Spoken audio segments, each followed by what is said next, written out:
Many of you may not recognize the name Hunter Cummings, but if you're a Ram Arms customer, Hunter is one of the great reasons that you're hunting or shooting with a firearm that is dependable, functional, and will live up to the quality expectations that you demand. Hunter is the Director of Engineering and Quality at Ram Arms, and he brings a lifetime passion for and understanding of the firearms manufacturing industry. In my eyes, he also brings another important combination of advantages to the job. Hunter is both an accomplished shooter and a dedicated hunter. Today I'm going to sit down with Hunter as we discuss some of the reasons why his boss, yours truly, is so excited about the future of this iconic brand. Hey Hunter, welcome to the podcast. Thanks for having me on, Ken. You know, I know you and I talk every day. This is a little bit different because because of the podcast and the et cetera, but nonetheless, I appreciate you sitting down and taking the time. Why don't you tell us a little bit about your background as we start this? What are you doing here? I know what I want you to be doing here, but what are you really doing? How did you get in this industry and why? Well, first of all, I came from a family that been hunting ever since I could walk, pretty much. Whether it was just tagging along with Dad in the field, shooting rabbits, quail, squirrels, sitting in a tree stand with him while we're deer hunting. So I really didn't even have a choice whether I could hunt or not. It was pretty much bred into me. So when you think about what's the most perfect job you can have as a hunter, it's working in the outdoors industry, especially firearms. How often do you hunt? Be careful what you say. Remember, you're talking to the boss now. Every chance I can. If I get free time, I'm kind of lucky living in Alabama. I can shoot hogs, year round, just to get rid of vermin. But also, we have a pretty long deer season. Have a decent turkey season, and of course, squirrel hunt whenever. What's your favorite? Elk is probably my favorite of all, though. I like to get out west, and it's nice seeing the big mountains and scenery that I'm not used to back in the South. It's a little different shooting out there too. I think we've talked about this on the podcast with other people, but often I have a belief, and I think it's fairly accurate. Maybe you can verify a little bit, but the reality is I came up with this some time ago thinking, all the big manufacturers came from the East, specifically the Northeast. And hunting here, we're in Ilion, New York today, so hunting here, a long shot is 80 meters, plus the hike into the blind is, probably the same. Much different than shooting in the West where the shot's 300, 400 meters and you could be hiking for miles and miles. So my theory has been that the type of gun you have here is very, very different, or should be very different than the gun you carry in the West. I agree. There's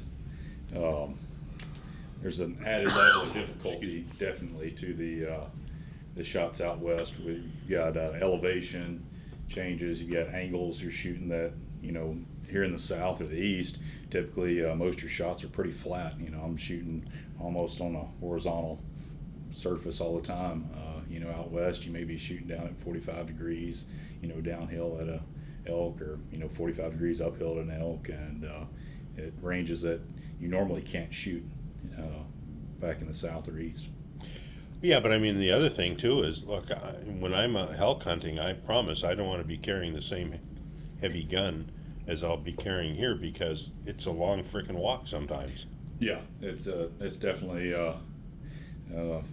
hurts a lot more when you're toting a 8, 9, 10 pound rifle, out yeah, west. but isn't it at the same time though? I think light is great, but there's a point that light is too light. Yeah, I've picked up rifles before in the past that I thought would be awesome for hunting elk in the mountains and stuff, but once you actually pick them up and handle them and shoot them, they're honestly too light to really. For me, they just don't feel the balance, and they just don't feel natural when you're shooting. What about the recoil with this? Is it really light? Unless you have a pretty significant break on them, it can be pretty substantial. Yeah, exactly. So to me, I think that, and we've got a new gun coming out. We'll maybe talk about that in the future, but there is a very specific thing that weight versus recoil versus everything else that you have to just say, okay, enough is enough, Yeah, in my opinion. yeah, I agree. I know the really light rifles to me are harder to shoot, even off a bencher. Yeah, no, I agree. Plus I think the really light rifles, they're, in my opinion, they're probably good for only one or two shots before the barrel is so hot that you're not getting accuracy any longer. And to qualify like really light rifles, when I'm referring to really light rifles, I'm talking about guns that are scoped under 6 pounds. Yeah, So exactly. just to kind of quantify that. Yeah, no, I know, I understand. That's good. Because one of the things I looked at one of the ones that were made in the Remington custom shop that was 4 pounds, and not entirely sure. It didn't feel right. Yeah. It might have been. I haven't shot it, but I was questioning, did it feel right? Yeah. Especially for an off-handed shot, feel's a big thing. Balance and how much weight you got out in front of you and how much is in the back of the stock and stuff is a big deal. It's not as much of a deal if you're shooting it off of like I said, a bench or bipods or laying prone. But when you have to make a standing offhand shot, it can be really hard to hold one of those light rifles steady. I have a hard time holding a 7 mag steady on an offhand shot. I'm pretty sure that if I had to make a quick 300-yard shot offhand, I wouldn't do it. What actually drew you to the firearms industry? So, not only do I, grew up hunting and love shooting, but also I've always wanted to grow up to be an engineer. Specifically in the manufacturing sector. I've always just been fascinated with different manufacturing practices such as machining, casting, cutting metal, taking something that was a block of steel and making it into something useful is fascinating to me. So yeah, I see often stuff that I think, how did they ever come up with that? I heard somebody talking about it the other day. I don't recall exactly what it was, but when you see it, and when I first went to a previous company, we made, I think, in the neighborhood of 10 to 20 million 12-gram CO2 cartridges, and you make it out of a flat piece of steel. That's how it starts, and it gets shaped into the cartridge, and then you fill it and seal it. And I'm going, how the hell did you figure out how to fill it and seal it without losing any of that CO2? But when you think about it, just walking through the factory here, how did people come up with some of the things that they do from like 200 years ago? To me, it's pretty interesting. Yeah, I mean that's kind of our jobs as engineers is the challenge put in front of us, how to make something work, and we've got to sit down and figure out how to accomplish that goal. So, look, as an engineer in the firearms industry, what kind of things do you like? What is your background? What things kind of? I guess what I'm saying is something pulls you to your background is hunting. You love hunting, engineering, but there's also an application. Well, like when you go to FTW, which you and I were at, I don't know, a month or so ago. How does your experience add to what you're looking for while you're there? So that's a great example there. We were shooting our rifles and some competitors' rifles, just doing some analysis while we were out there, and some of the things you really learn is we go back. I keep going back to the feel of the rifle and stuff. You start noticing, hey, we do this really well. Maybe our pistol grip on our stock is the right shape or a better shape than brand X or Y's, or maybe brand X or Y has a better filling bolt knob or something like that, and it really stays out of the way while you're shooting, but you can still operate the bolt really well. So you start looking at practical applications of different features of the gun, and how do we incorporate that into what we do every day. Yeah, one of the things that I've often felt is that people in different positions within companies, in particular within companies that are firearms, if you will. I spent a long part of my career in the ski industry. People that don't have a passion for what they're doing, I don't think do it as well as people that do. That's part of it. But the other thing too, I think there's an area that the passion by itself. Sometimes along with the passion comes strong beliefs that may not be. They're just your beliefs. They may not be what's really needed, but they're your beliefs. And I have to think that from an engineering standpoint, and being a lifelong shooter, lifelong hunter, you probably have some pretty strong beliefs. Do those coincide with the industry, or do you sometimes have to step out of yourself and say, okay, this is what I think, but maybe my thinking isn't. Maybe my thinking is flawed a little bit. Both. I would definitely say both. There's some things that I know I can be kind of eclectic. There's things I like and I get into that I know the general public cares very little about. When you look at 90% of our customers don't care about some of the things that I'm very passionate about. But at the same time, I think there are certain things that being a hunter and a shooter and knowing what works and being passionate about what works does, relate very well to our customers and the rest of the industry. I think without the passion, you're just not successful, honestly. So you talked about, being passionate about something. What are you really passionate about? So the things I've really gotten into is really big bore rifles as of lately, and stuff in 458 Win Mag, 458 lots, things. You mean the ones that your shoulder's worn off once you've zeroed them? Yeah, pretty much. Yeah. And I can't explain why. I've read some African safari books and stuff like that, and I guess it's just the romantic notion of that. I've never been to Africa myself. Hope to go, one day, but I think it's just more of a kind of a romance with that thought. But that's a passion about, big bore in Africa, etc. What are you passionate about here in Remington? Well, first of all, how long have you been at Remington? I've been in Remington, I think about 12 years now. So you've seen the really bad days. I've seen some really tough days. Some probably really stupid days. Mm-hmm. Bad decisions that I think a lot of people recognize truly were bad decisions. But within Remington today, what are you passionate about? What do you see that just you're really passionate about doing? Quality. So the biggest thing is Remington's quality. We've let it slip for various reasons over the past, 20 years or so. And I am very passionate about getting Remington's quality back to what everyone expects and hopes it to be. Perfect answer, because I've been passionate about that myself. I think that to some degree, and I'm not going to, look, we have to address the quality. There's no question about it. And the reality is that, and you and I have had multiple discussions about it, some of the quality challenges have been purely from trying to save a few cents. The reality is, I believe that Remington was racing to the bottom. They were trying to compete with companies that they really should not have been competing with. It's okay that somebody has a low price point and that's their market. Let them have it. Be somebody different. But the company has saved pennies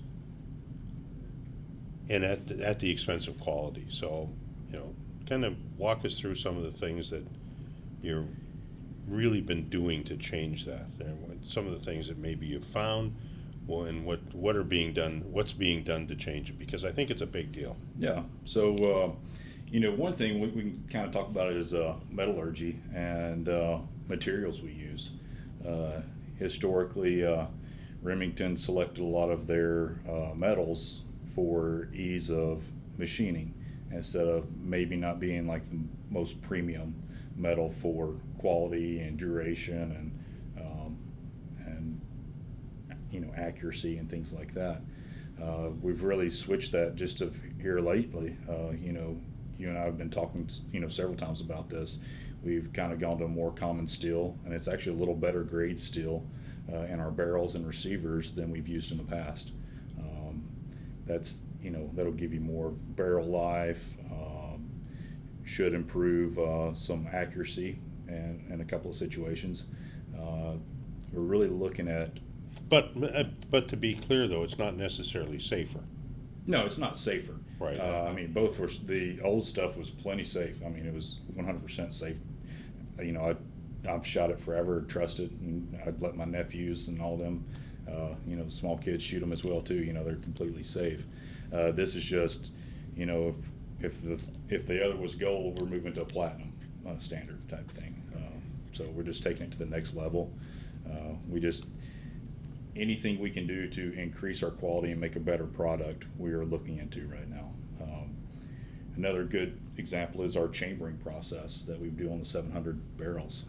In the past, we would do a portion of it in a CNC machine, and then they would kind of hand fit them for headspace, and it would give us a little more variation in our chambers. They weren't super consistent.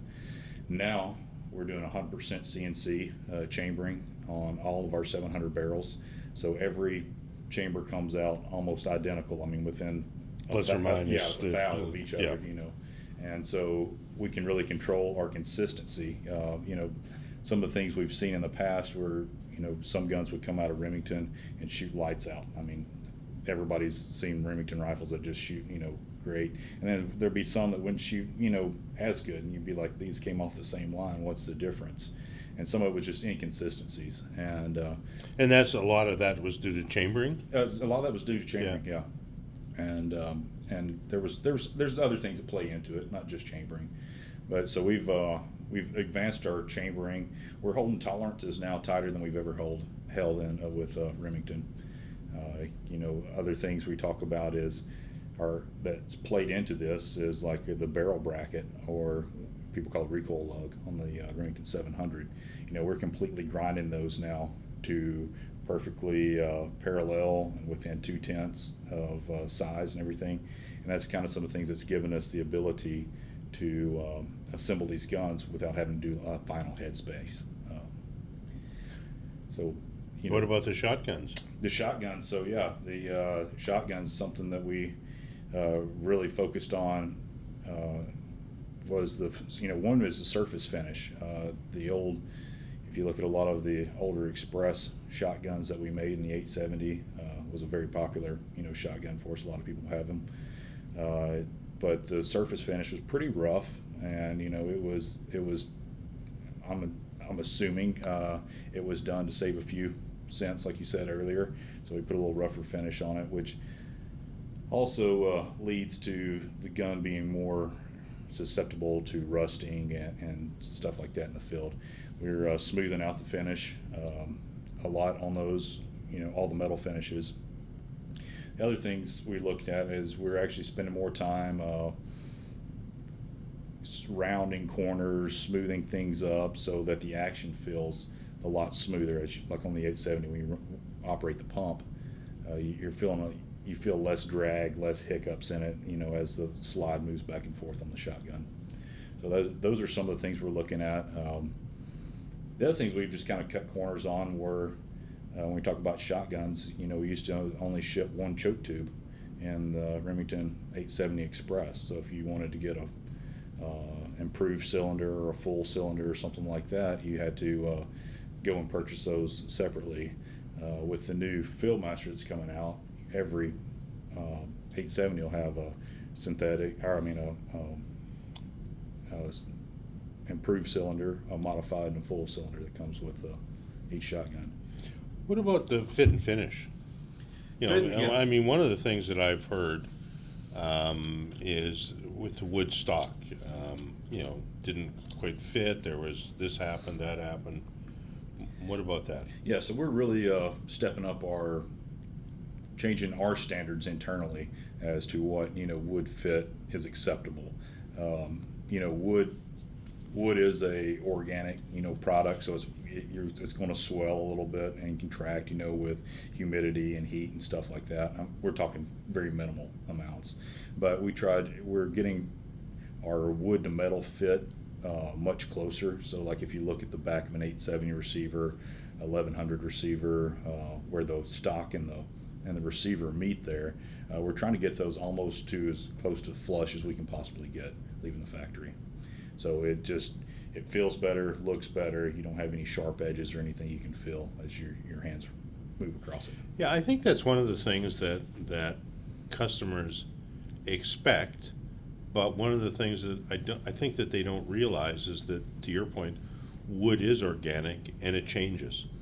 You know, synthetic is synthetic, it doesn't change, but wood changes. So if you want a beautiful wood stock, it's not going to be exactly the same in all climates. You know, if it was produced and put together, put into the gun at 70 degrees Fahrenheit and 80% humidity, it's going to change at 100 degrees and 90% humidity, or at minus 10. You know, you're just not going to see exactly the same. But like we talked earlier, we're going back and really holding tighter tolerances on everything, even our wood, our metal, all of those things. So the things that we can control, we're trying to control the best of our ability. Remington used to have really, it used to be known as the best shooting gun out of the box. And I think someplace along the line that went away. The ones that I've shot recently, I would have to say, are back to where I would say they were as good a shooting gun as you can ever get out of the box. But do you expect that the things that are being done will bring that back to reality? Yes, and we will continue to improve on all of these things. You know, even as we continue to go along. You know, it's not quality's never kind of a one and done type thing. You know, oh, we got to this point, so we stop. It's a continuous improvement. You know, across the time. You know, as we keep making more and more guns, we got to look to how do we get better and better and better. I think one of the sins of our past where we kind of sat back on our laurels a little bit and let some of the other companies pass us in a few things, and we just thought, well, we were the best, and we quit trying. And you know, as soon as you let off the throttle, somebody's going to pass you, and every single time. so we've just got to be very diligent to stay on the throttle first, get to the front of the pack, and then we need to keep a good lead out in front of the pack. I think the other thing that happens is that it's a mindset of the people within the company as well. To me, I am always astounded that when I first came to the company, and for some period of time, is that a gun could get through the production line and into a shipping box when it was obviously there was something wrong with it. I've seen guns that had grease still on them, very apparent grease. How did that ever get there? I know exactly how it got there. The people in the line didn't hold up their hand and say, hey, just a second, there's something going on. So to me, a big part of that is the mindset of the employees, and that is to be proud of what you're doing. What's kind of going on with that right now? Yeah, so there's I will say Ken's one of the first, leaders I've seen in this company that's came in and said quality and means quality. And Ken is driving from the top down. Everyone understands the importance of quality, all the way down to the line workers. We've had multiple powwows, sit downs with Ken's staff, through all the tiers down to the bottom. And there has been a change in culture, should I say, here. We're sitting here at the Alien plant today as we do this, and we're seeing a real change in culture of people stepping up and saying, hey, this isn't right. Let's stop the line. And no one's getting beat up for stopping the line, or making a good quality cut. Well, I think when I first came, I remember, which was, I don't remember, a little over 2 years ago, the company was already in real severe financial trouble. But I remember having the all hands meetings, and because we were running multiple shifts, you'd try to get it at a time that you could talk to everybody. And in Ilion, the biggest complaint was actually from the line workers that were themselves calling out quality.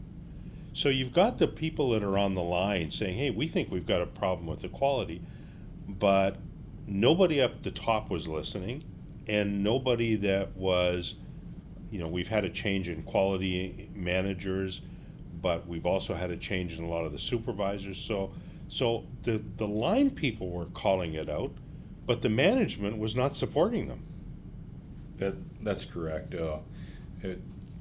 And I think that's been a big morale boost here in Ilion from what I've seen. The guys on the line do feel empowered to say, hey, this doesn't look right. This doesn't fit right. We really shouldn't put this in a box. And guess what? We don't. It stops now. Like, there is no forcing it down the line or, ramrodding it out the door. No, I think that's really a big thing. When that happens, then everybody becomes accountable. And plus, I think what happens is the pride comes back to what you're doing. If people aren't proud of what they're doing, I think that's, if somebody hangs their head in shame because somebody's complaining about the quality of a product, then that's really not a good thing for a company. They should be very proud of it. But to your point, I think it's an ongoing thing. It's not going to change overnight, and it's just constantly saying, how can we make this better? Can we make this better? It doesn't matter, in my opinion, what you do. There's always going to be the naysayers too. I mean, I've seen them.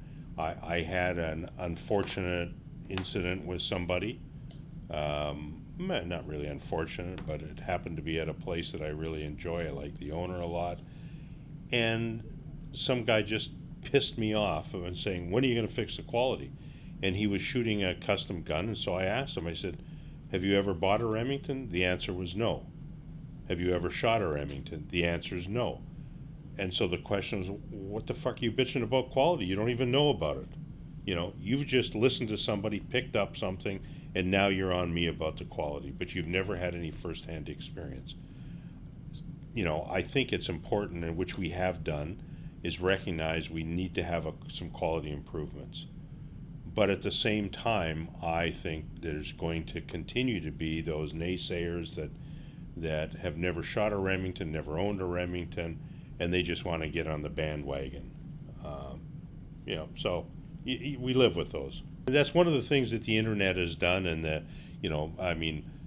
Instagram and Twitter and YouTube. One of the things that it's done in Facebook has allowed people to spread shit around where they've had no personal experience.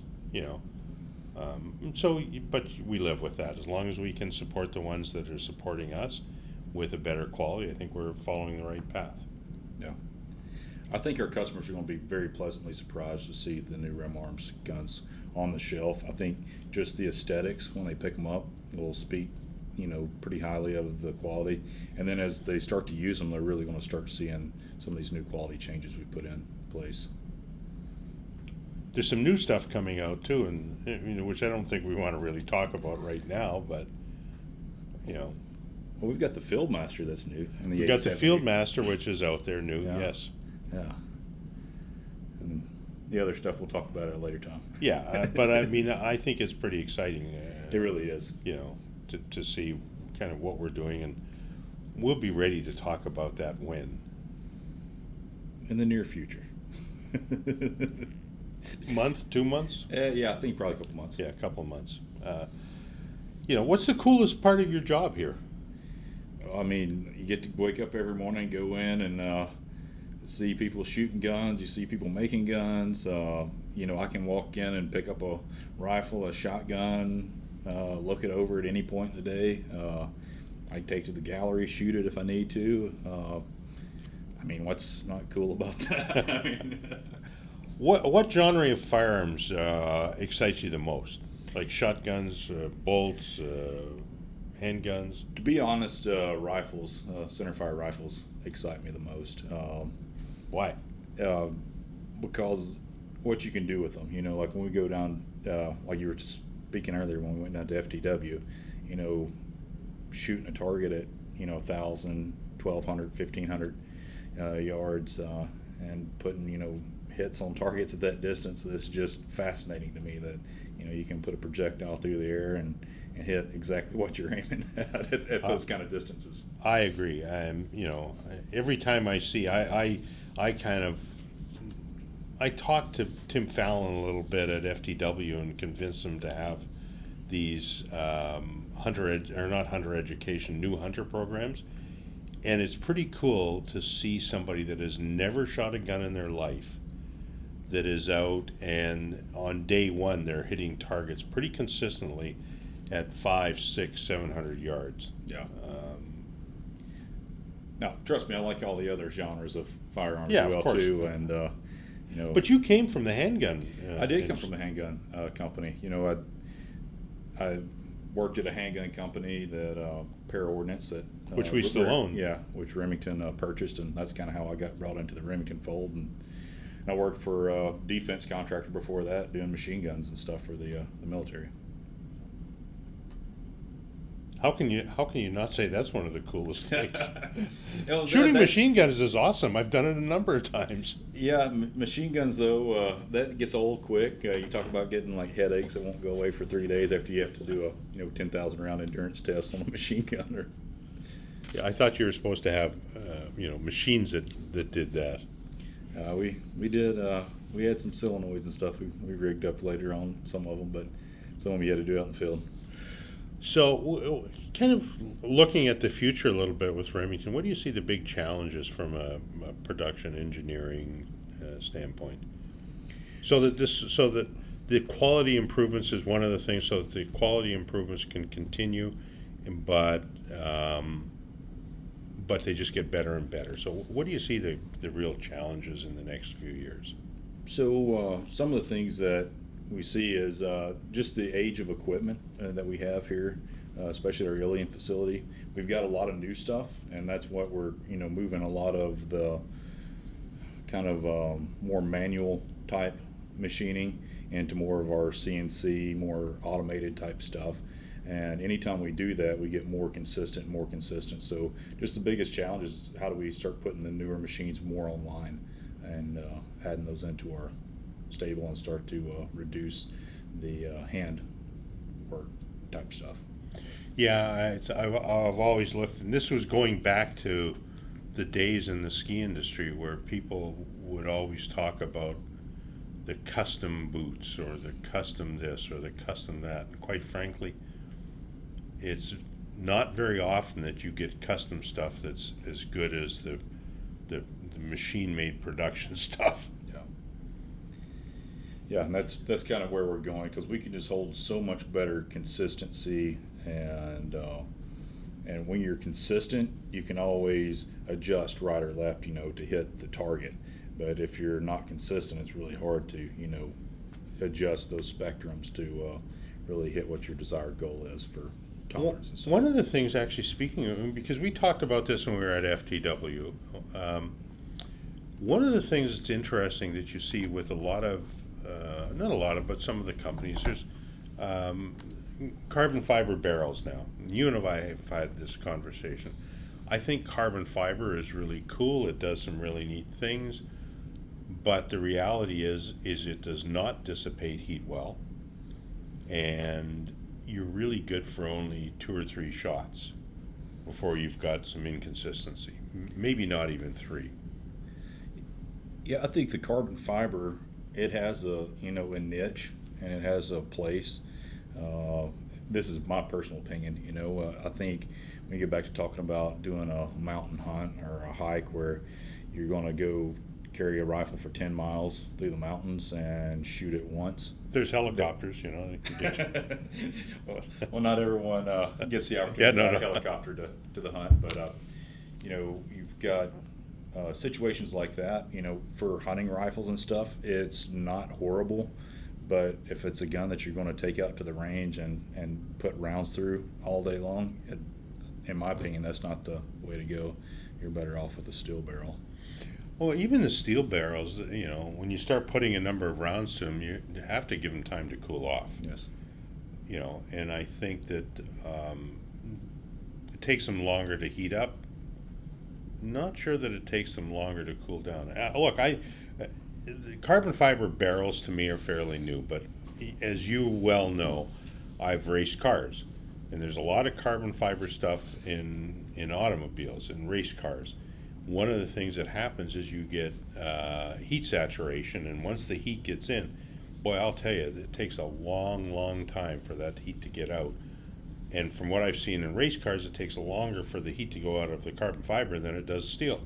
Yeah, yeah. Carbon fiber definitely acts more like an insulator to the steel core of the barrel, so it does that. And there's, you have to do your carbon fiber really well for it to work too, because there's other stresses that build into the carbon fiber as it heats up, and as your barrel wants to try to move and stuff, it can put weird strains on it when it's not a homogeneous material.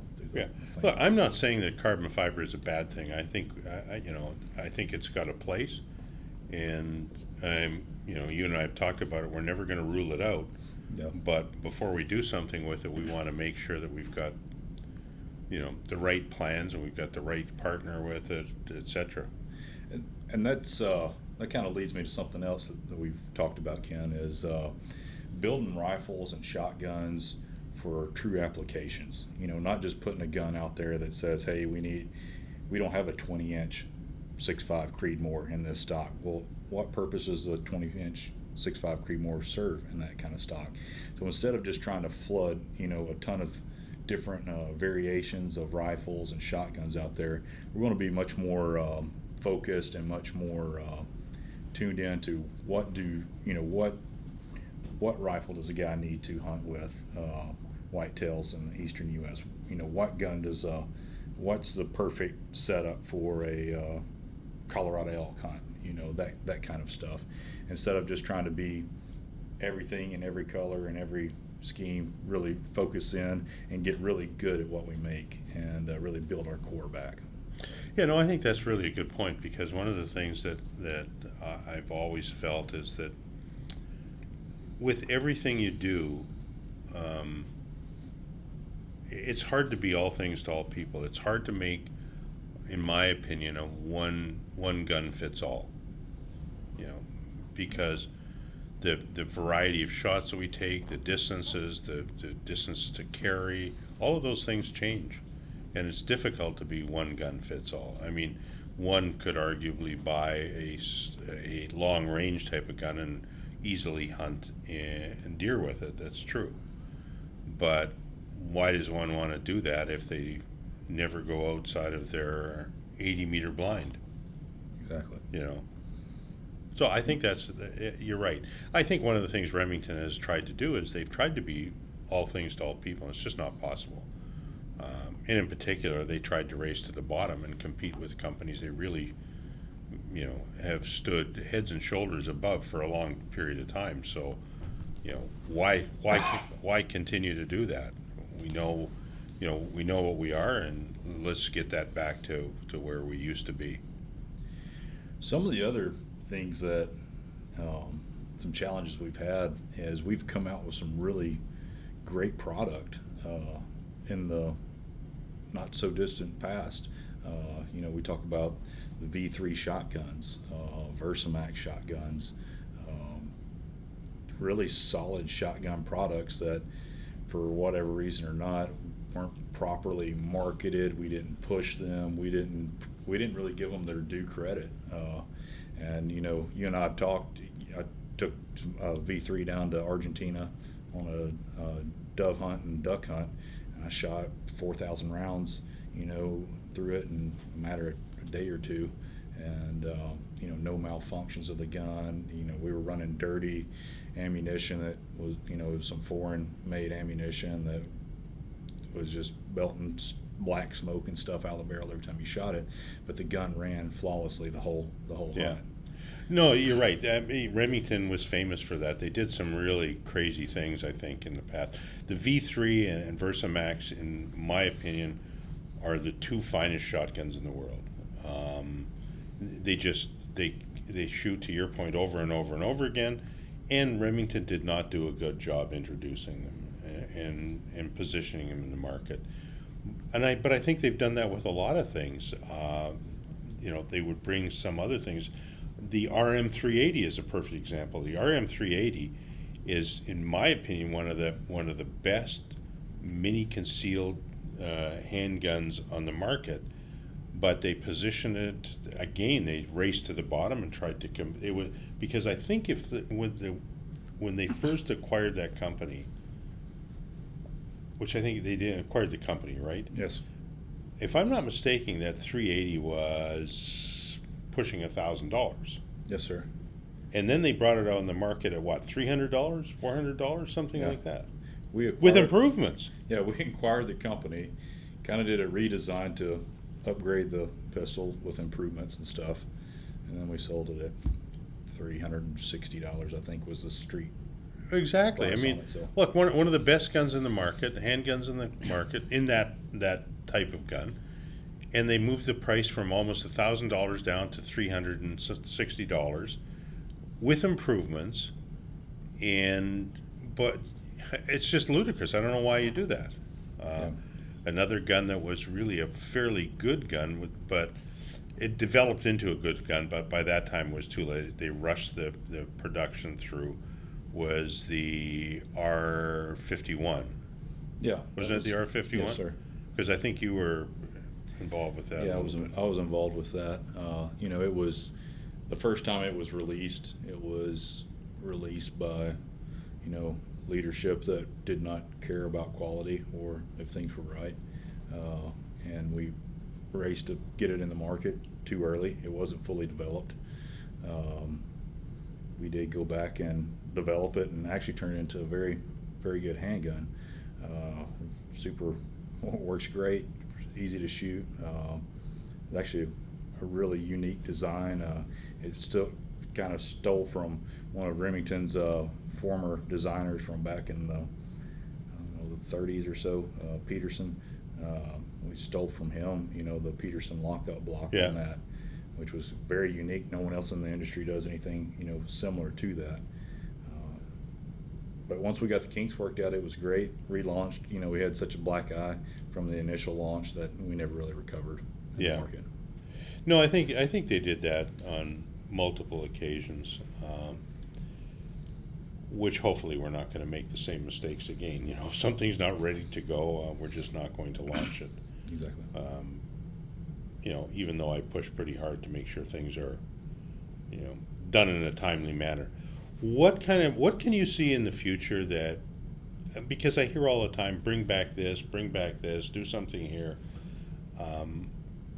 And kind of one of the things I've always thought would be interesting is some of the old iconic guns that haven't been around for 50, 60, 70 years.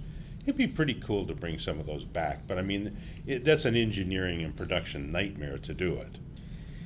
But is there anything that you would say we're never going to do this? No, I'll never say never on anything like that. But there are lots of challenges. I would love to have a Model 8, personally, and I think it's a really cool gun. But it would be quite the challenge to tool up and make a new Model 8. Not saying we won't, or not saying that we would never, but it does raise significant challenges. The other thing that some people may not realize is the standard we hold guns to today is so much higher than the standard that the guns were held to when they were manufactured back Right. then. And people expect a gun to shoot 1,000 rounds before the barrel's ever shot out. They expect not to have to change springs, not to have to things don't wear out now on guns. Very seldomly do consumers see guns actually wear out. The old guns weren't designed necessarily that way. It was, hey, we shoot it till an action spring breaks, and then you replace your action spring. And so if we take those old guns and actually get them up to what the new standards of firearms are, that'd be a pretty big challenge. So Probably a pretty big expense to the buyer too. yeah, I mean it wouldn't be an inexpensive rifle, I can tell you, or The shotgun. problem is people would want to, whatever it is, but what they do is they want it at the lowest price. Yeah. And those things don't go hand in hand. Yeah. Hey Hunter, look, I agree with everything you've said about the products and what we're doing. I mean, you and I have conversations about it continuously. But I think one of the things that we have to really let people know is we're going to keep them informed about what we're doing. We don't want things to come as a surprise to anybody. We want the feedback. As much as I hate reading some of the comments and which I talked about earlier, which really pissed me off, they also give us some value. We know what people are talking about. We also are going to really pay attention to what people are saying about some of our new releases. The V3 to me is, and I believe that is, frankly, I said it before, the V3 and the Versamax are two of the best shotguns the world has ever seen. And we did a terrible job of telling people that it was one of the best shotguns the world has ever seen. We're going to do a much better job of telling people that, but also telling people some of the improvements we've had, maybe some of the failures too. I don't mind holding my hand up and saying, hey, we screwed up with this. Let's this is what we're doing to make it right. So I think that's some of the things that we've got to really pay attention to, and we'll keep doing. What about the new facility? We've just announced that we're opening a headquarters and production facility and R&D center in Georgia. Really, that's really exciting news for me. We've since the bankruptcy, we've kind of been R&Ds floating back and forth. I'm in Huntsville, Alabama sometimes, up here in Ilion, New York, back and forth, and we've got some engineers that are working remotely right now. We have some in-house here in Ilion, New York, and it'd be nice to kind of get a true facility back where we can do all our testing, all our prototype work, and in one central location. I think you get a lot more, hate to use buzzwords like synergy and stuff, but when everybody's kind of located in one area, you kind of feed off one another, and I think you progress much faster. I've said for years, people learn more and have a much better,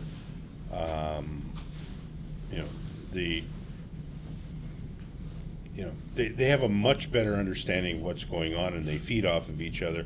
You learn more around the water cooler than you do in a meeting. So I think that's one of the things, and the other thing that it obviously does, and the reality is, we've talked about it multiple times, but the state of New York is not a friendly place for business to start with, and an incredibly unfriendly place for firearms. And just to have a facility outside of the state of New York is a method of protecting the company to make sure that no matter what happens in the state of New York, we will be producing firearms. Yeah, and Georgia has been incredibly friendly to us for business and for firearms. They have. That's true. Hunter, thanks very much for your time today. I appreciate it. I'm going to give everybody your direct email, so those that get pissed off can just write you themselves. Thanks for your time. All right, thank you, sir.